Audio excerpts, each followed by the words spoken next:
Once we are done with the etching process in the ProtoLaser, we can go ahead and return to the ProtoMat for the final steps, routing. Go ahead and replace the board into the ProtoMat. Use it in the same orientation that you took it out of the ProtoLaser.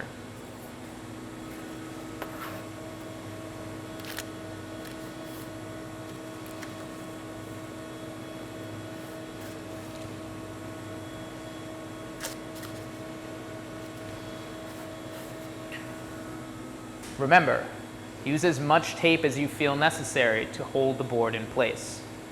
Once you are confident in your placement, go ahead and lower the main cover. Returning to the application window, you can now go ahead and click Next, as we have flipped the material during the etching process.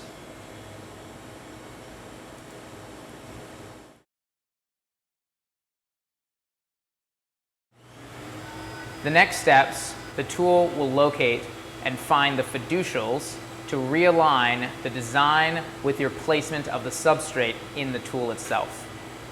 First, it will autofocus to make sure that it can see the holes themselves. You may notice that the camera window right now is quite dark. The fiducial finding algorithm needs the very reflective copper to be extremely bright in comparison to the very dark holes.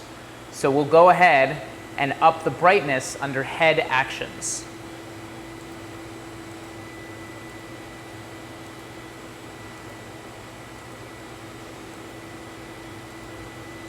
You can see that I've upped the brightness pretty significantly, but I also can confirm that it is indeed focused. I will go ahead and hit Yes. If it is not focused, select No in order to redo the focusing operation.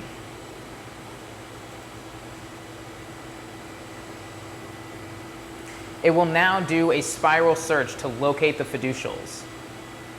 The large jumps allow it to cover large areas, but occasionally it does not find the fiducial that it is looking for. And sometimes, such as in this case, it finds a hole that is not the fiducial. We will hit Cancel to not accept this fiducial placement.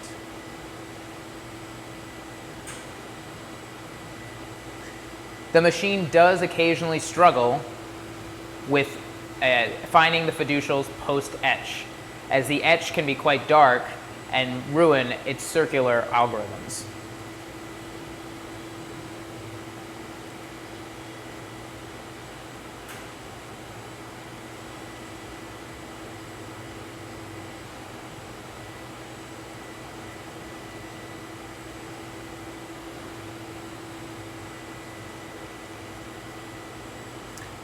This difficulty is not uncommon for the first hole.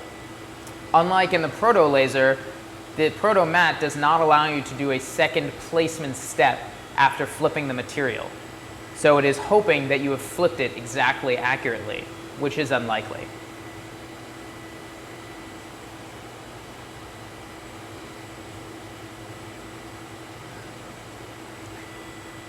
As it did not find the fiducials, it pops up with the alignment window. The alignment window is your method of manually locating the fiducials, or at least helping the tool find the fiducials. Remember, the tool always looks for the bottom left fiducial first. So we will use the arrow keys in the XY positioning area in order to get close to the fiducial itself. And we'll have to guess and estimate based on where the red light under the camera is. Oh! And in the camera window, we can see that we've located the fiducial. Now, we can try hitting the Find and Center button here, which will try to locate the fiducial itself within this camera window. And lo and behold, it has successfully centered itself along the fiducial. This doesn't always work. Sometimes the brightness needs to be adjusted in order to make this work properly. Once you have aligned the fiducial, either that way or manually, you can then hit Accept Current Position to accept this fiducial as the first one located.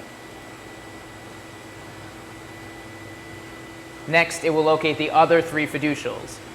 Once the first has been found, the other 3 should go quicker, although occasionally it does miscalculate.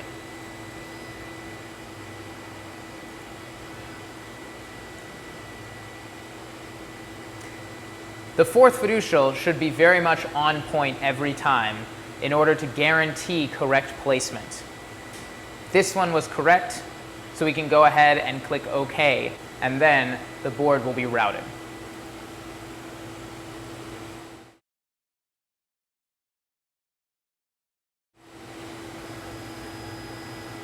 The machine will exchange its tool bit first for a drill bit to drill out where the contour router will enter. There will be a number of drill bits will equal the number of tabs you selected earlier on in the process.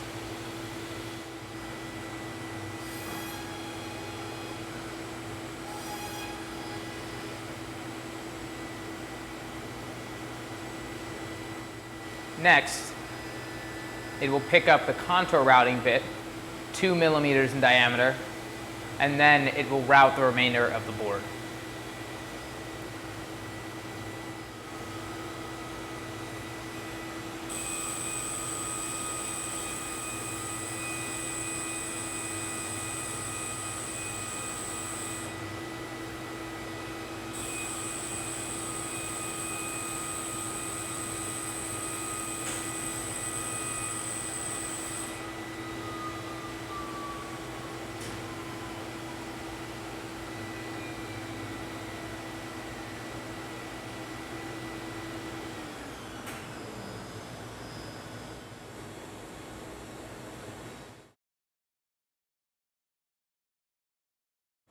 After the routing step, the board production is finished, and the board production wizard will reach the board production finished step.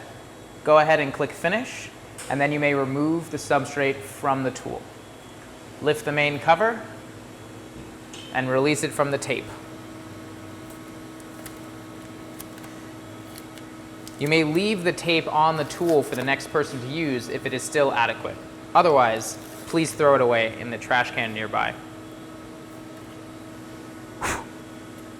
And that is our board. The last step is to remove the board from the substrate. In our case, because we only made 2 tabs, we can simply twist the board out. If you made more tabs, you may use the diagonal cutters on the table located to my right to actually cut the board out.